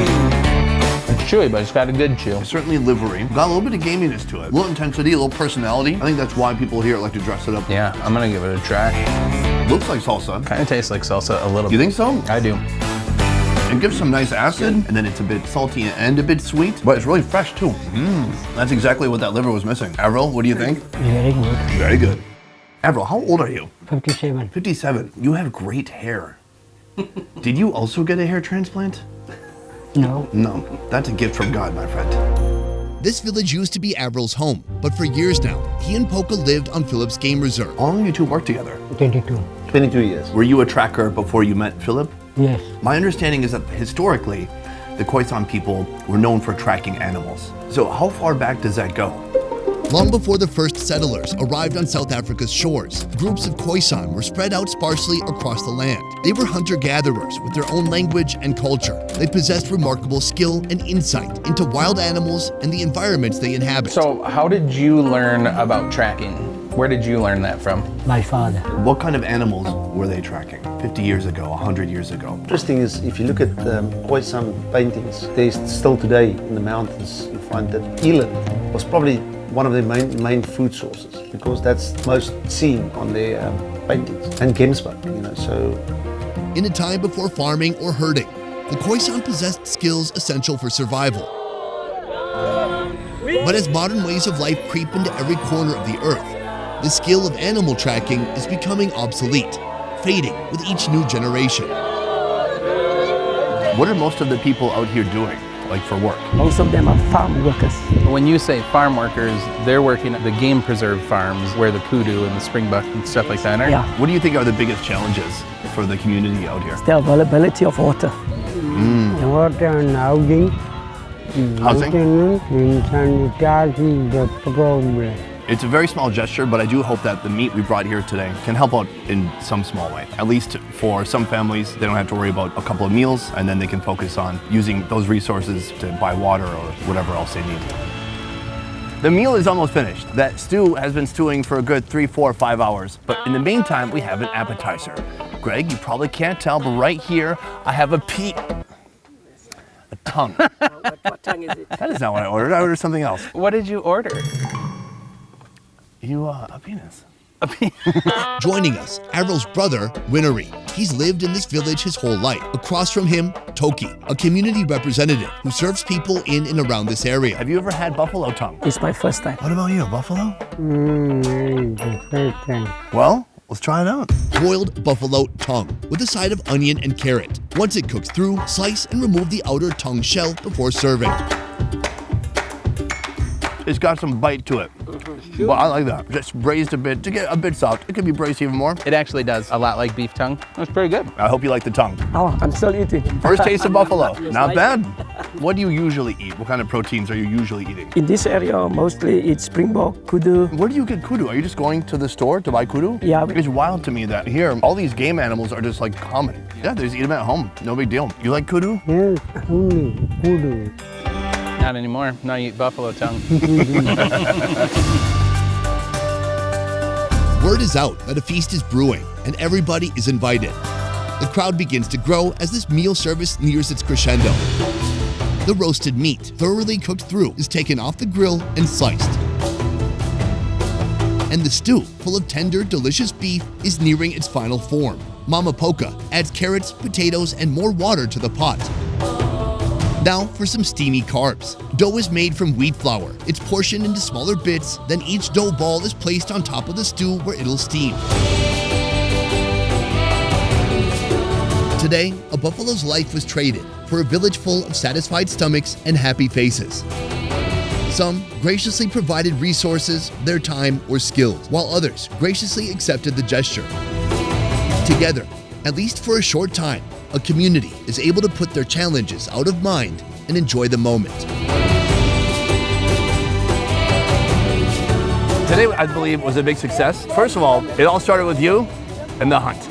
Yeah. Right now, everybody's gotten their food, they're eating. It's finally time for us to take a bite. They've cooked the buffalo a few different ways. Here, they've stewed this meat forever. It looks delicious. Yeah, it looks really good. I love how they've boiled almost like bread dumplings on top of the stew. And then we have some of the grilled meat right here. I think we should start with this. I gotta say, when I looked at this meat earlier, it was like charred black. Now, it is not uncommon when you have meat in Africa that people here will cook it well. But after they've cut it open, it looks a little bit more juicy and succulent than I expected. Yep, there's definitely some pink still left in it. So, let's try it out. Do it.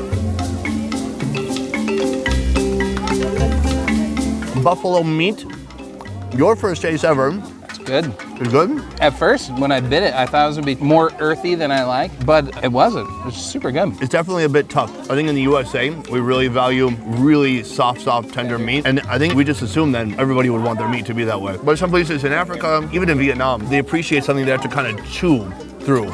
Something with some real like texture to it. I can appreciate both. I personally don't mind a chew though. Tastes like beef? It's pretty darn beefy. I think we have to eat a little more to find out. This is the stewed version right here. We've got carrots, we've got potatoes.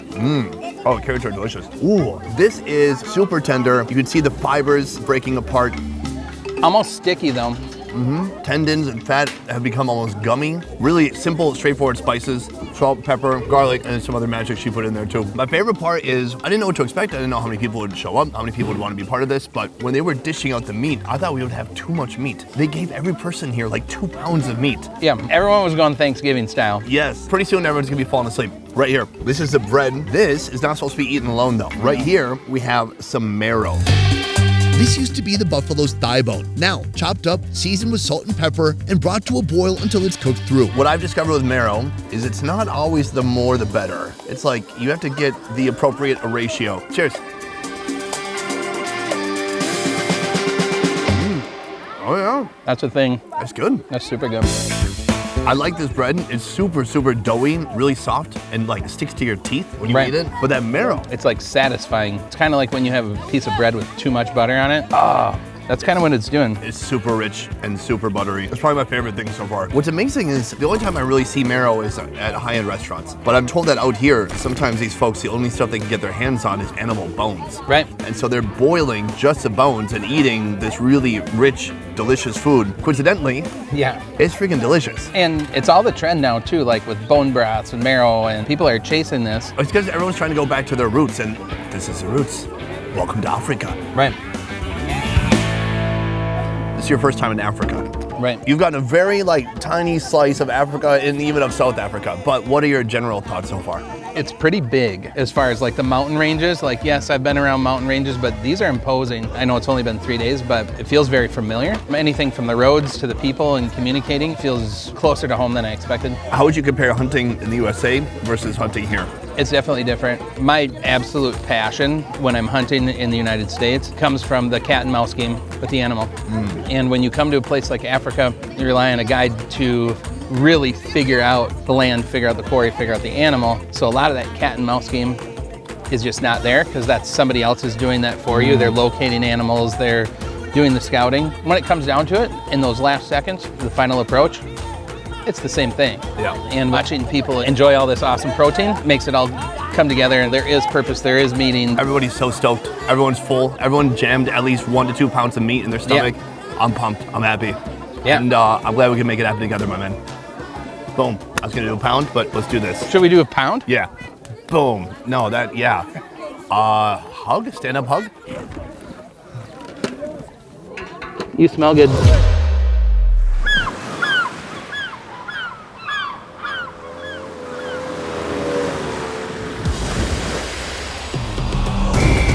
Today, I'm on a mission to experience fresh, vibrant, colored South African cuisine. Food with an identity all its own. What is this? Smoor snoek. Smoor snoek. Smoor snoek. Smoor. Smoor.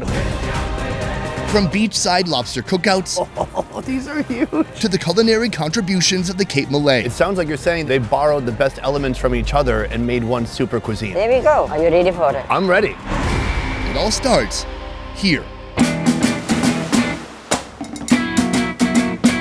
Paternoster, found on the west coast of South Africa, is the oldest fishing village in this area. This is about to be my first taste of seafood here in South Africa. I've had a lot of food. I've had zebra. Beautiful shot, man. But I've never shot a lobster. Wait, what? Shot the lobster. Not far from here, in South Africa's rich Atlantic waters, you'll find these West Coast rock lobsters. Only here, they're not known as lobsters at all. What do you call it? Crayfish. These are some crazy crayfish. These roided up crayfish will be prepared with a rustic combination of garlic and butter, roasted over charcoal. Today's beach pit master, Tracy. I'm a local, grew up 46 years earning my way on the sea. Recently, Tracy traded in a life of fishing for food catering, though she still oversees many fishermen in the area. You guys know her? It's my mom. That's your mom? Is that your mom too? It's my cousin. So I've been to a few different parts of South Africa now, and I'm trying to talk to people from all different backgrounds. Now, South Africa is a little confusing for me because they use different terms than we do in the USA. People frequently refer to black South Africans, white South Africans, and then there's another category. Colored. Right. Now, if I say that, I'll be canceled from the internet. People used to say that 40 years ago, 30 years ago in the USA, and then at some point that wasn't okay. But when you say colored people here in South Africa, who does that refer to? It refers to me. I'm a proud colored. I'm not black, I'm not white, I'm in between, so I'm a colored. Long ago, the apartheid regime categorized South Africans into 4 racial groups: black, white, Indian, and colored. Colored South Africans stand out as having some of the most diverse genetic backgrounds in the world. Folks like Tracy are descendants of 2 or more ethnicities, including indigenous African, European settlers, and Asian slave workers. And do colored people here have a different culture than black or white South Africans? Yeah. I think so, yes. We don't eat the same food. Black people eat pap, we don't eat pap. Seafood is mainly our colored food. We love from the sea. We have a couple dishes we're gonna be trying today. Of course, these are on the fire now, the giant crayfish. And then you have this in here. What is this? Smoor snoek. Smoor snoek.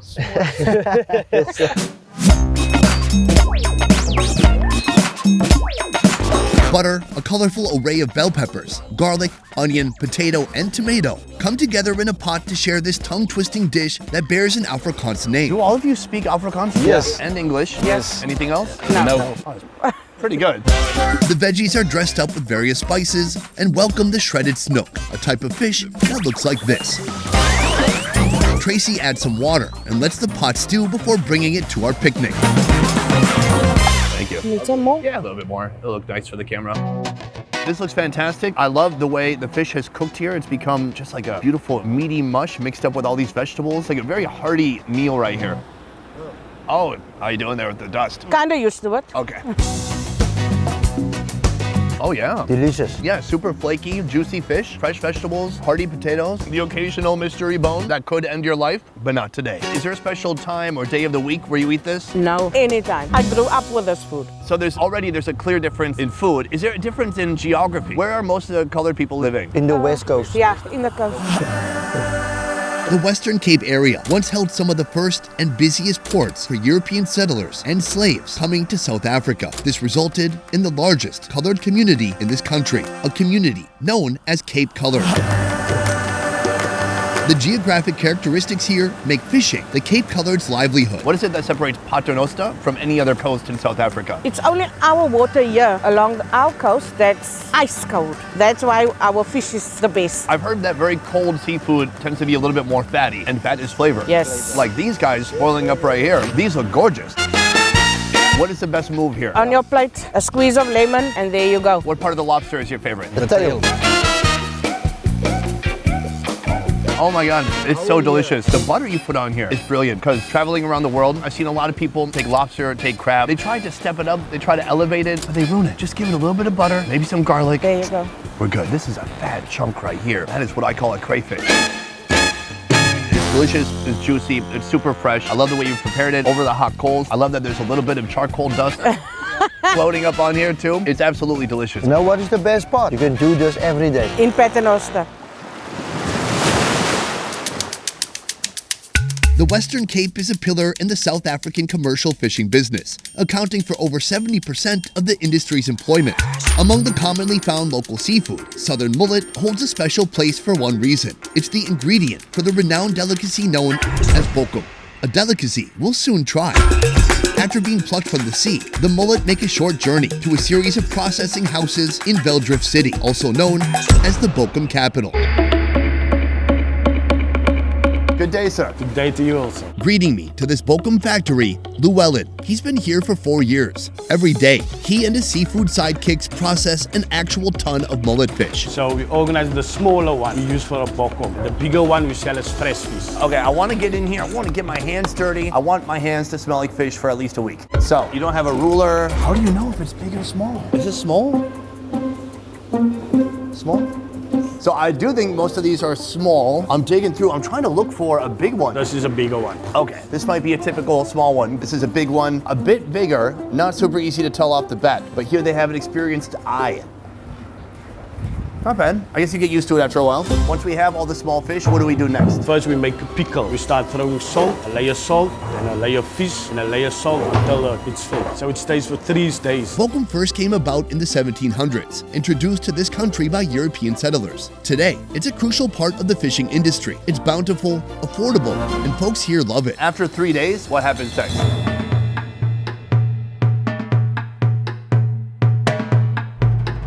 They string it, there's 10 on a string, and then we go hang it outside for 1 day. And then is it fully dry? No, it takes 4 days inside to dry. 95% of South Africa's bokum comes right here from Velddrif. Besides ideal weather and dry summers, Velddrif never runs low on a steady supply of salt. What is it that people like about bokum?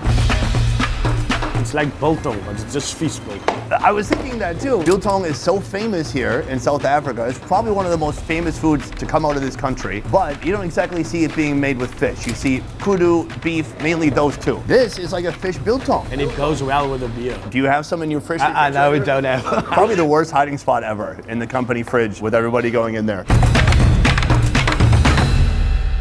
It is 11:58. Shall we drink some beer? Yes, we. Cheers. Oh, it's nice. I want to try some of this fish. There is already the shaved down version here, but I would like to see how you cut this down. So this has been tried already, right? Yeah, it's dry. It's edible. Good. That's something I look for in my food. So the first move, cut out the belly. And the back part. Then take off this head. All right, then the skin on each side and the tail. So now we're basically just left with the meat and what, some ribs? It still looks wet on the inside. This is the oily one. So what are you cutting out now? The middle bone. So we start with a fish like this big, and in the end, we have 2 of these. That's not that much food, but it looks good. Should we try some? It's not overly dry. It feels a little bit soft in the middle. Insanely salty. That's why I have this. But it has a nice fishy taste, and it's a little bit oily. I like that too. And the bones that remain are just kind of crunchy. A little bit of texture. It's very delicious. I can see why people like it. When you eat this, do you usually just eat a whole plate of this with some beer? No, you can only eat a few. What happens if you eat too much? You get bloated? Yes, and you have to go to the toilet. So that is bokum, but I actually have a surprise for you, because maybe you've never heard of this. Right here, I have some bokum cheese. Go a short distance from these dry fish factories and you'll find this man, a mad food scientist, combining unexpected cheese flavors, like this one, infused with dry fish. This sounds completely reckless. Let's try. I can't do it at the same time or else I'll throw off the reaction. I actually like it. Well, why'd you use the word actually? Yeah, because it's very nice. Ah, I actually like you. Thank you. It looks like little shredded fish chunks in here, but it's not overly fishy. It doesn't really have a fishy taste, right? It's more cheesy. Totally agree. I'm gonna throw some on a cracker. They're pretty dang good. Soft, creamy. The cheese has given it some umami, some savoriness, but it's not really fishy. Do you know what goes perfect with this cheese? When talking about the foodscape of the Western Cape, it would be a mistake not to mention the Cape Malay, a Muslim subgroup of colored South Africans. This is a whole different style of cooking and culture that we've not yet witnessed here in South Africa. I cannot wait to meet these people and to try out their food, but first, they're gonna need one of these. No, not the seal, although they do look plump and juicy. Here we've come to a fish market this morning to get this, the snook. Snook is a long, thin species of snake mackerel found in the southern hemisphere. It's the foundation for many Cape Malay dishes. This particular snook will soon become a charming dish under expert hands. This is a super cuisine. There we go. Bokap, where the Cape Malay community resides, is a vibrant corner of Cape Town. Here, you'll find Faldella with her superb recipes and an attitude she describes as I'm cool as a banana. Right now, she's making a dish from bokum, one of her favorite dishes to work with. I'm not really a fan of it. Okay, well maybe it's in her top 100. Why are you cooking it right now? Did we ask you to? Yes, you did. And I was wondering why you want to cook bokum. All right, well, we're telling a story. We just went to a place where they're drying bokum, and then we came here and you're cooking with bokum. Is that a fun connection? Not really. Oh, okay. Remind me to fire my producer. After rehydrating the bokum, Faldella removes the fins and tails, then chops them into finer pieces. Are there bones still in there? Yeah. So you have to be like 12 or older to eat this food. There we go. This is dangerous. It is. In a pot, she adds onion, chili, garlic, and a splash of water. She fills the pot with potatoes and cabbage, gives it some spices, and lets it stew until it softens. It's not a dish that we would cook every day or once a week or once a month. So it's rare and therefore special. Only for the people that really like it. That's you, not me. Now the bokum joins the pot. Simmer for 5 minutes and serve with rice. Are you gonna try some bokum too? Yes, I am. I didn't cook it for nothing. Ah, okay. This is what you do. A little bit of chutney. This is mango acha. And then you just eat it. And just be careful for the bone. Right, this is a choking hazard and not safe for children. Or pets. It's very pokey, spiky. So you soak the fish to try to get kind of that briny saltiness out. Yeah. The fish is very salty. The cabbage is great to help curb a little bit of that. But when you mix it with some rice, it's very delightful. There we go. It's well-rounded. I'm actually enjoying it. Yes, good. Faldella has spent many years perfecting her Cape Malay recipes. She offers cooking classes, giving her the opportunity to share Cape Malay culture and history through food. When I think Malay, it reminds me of Malaysia. Are the Malay people here descendants of Malaysia? They are actually descendants from India, Malaysia, Indonesia, Java, Madagascar, Bali. The Cape Malay, or Cape Muslims, were originally made up of Muslim slaves brought to Cape Town from India and Southeast Asia during Dutch colonization. The East African and Madagascan slaves later converted to Islam and joined this minority group. Do you know where your personal background comes from? India and Malaysia. The Malay language was adopted for communication among slaves from different countries, establishing the moniker Malay for all Muslims on the Cape. So then what is Cape Malay cooking? Cape Malay cooking is a fusion from all of these countries. You will find different types of food on the table. Leg of lamb, tongue, the stomach of the sheep. They make it into a curry. Chicken, you will find seafood. You will find everything on the table. It sounds like you're saying they borrowed the best elements from each other and made one super cuisine. There we go. This is a super green, only do the best. Let's talk about this. Here we have the snook. Snook masala. The snook fillet is portioned then marinated with a combination of fish masala, garlic, cooking oil, and lemon juice. If you had to compare the bokum to the snook, what would that look like? Snook bokum. Faldella bakes the fish in the oven until the fragrance tells her it's ready. Should I give it a squeeze of lemon? If you want to, you may. And then also, you can add some sweet tomato to it. You may have to remember, snook is a very bony fish as well. Oh my God, there's so many bones in here. And they're way bigger. This is what we normally do, may I? Oh, yes, because then I can feel the bones with my fingers. And this is the best way of enjoying your food, eating with your hand. Oh yeah, oh, that's delicious. You put some kind of masala on here. That makes me sound smart. Masala literally just means seasoning blend. It tastes like an abundance of flavors. Very dynamic, lots of different seasonings working together. Some with the sweet tomato, the lemon gives it some acid, and then you mix it with some rice to give it a little bit more body. And the fish has some bite to it. Because of the masala that is mixed all together, that gives you a little bite to it. It's not super flaky, it's not falling apart. If you can take the time and have the patience to pick out every single bone, and if you don't choke to death, that is really delicious. The This is like my final meal right now in South Africa. I find it to be a very complicated country, and there's several different groups of people, some represented more than others, some that get more attention and focus than others. As you see it, in what ways have Cape Malay people contributed to South Africa? A lot. Remember, we came from our slaves, came from different places. They developed this area. And also where our religion is concerned, it's one of the most prominent, steadfast, righteous religion there can be. And it has a great influence in South Africa. So we as Muslims, we play a very big role in this country. For you, do you consider yourself more Cape Malay or South African? I'm a human being. God didn't create me to be a race. I'm not a colored, I'm not a black, I'm not an Indian, I'm not a white person, I'm a human being. Amazing. Thank you so much for your time, for letting me come to your home, and for sharing your food with me. It's been an absolute pleasure. Guys, that is the end of our adventure here in South Africa. 6 videos down. I hope you enjoyed it, all the way from Johannesburg here to Cape Town. This is an incredibly vast, vibrant, expansive country with so much to see, and we just scraped the surface in these 6 videos, but I hope you enjoyed it anyways. Otherwise, that is it for this one. Thank you so much for watching. I will see you next time. Peace. All right, I'm gonna go check for a realtor because I want a pink house. Look at these pink houses.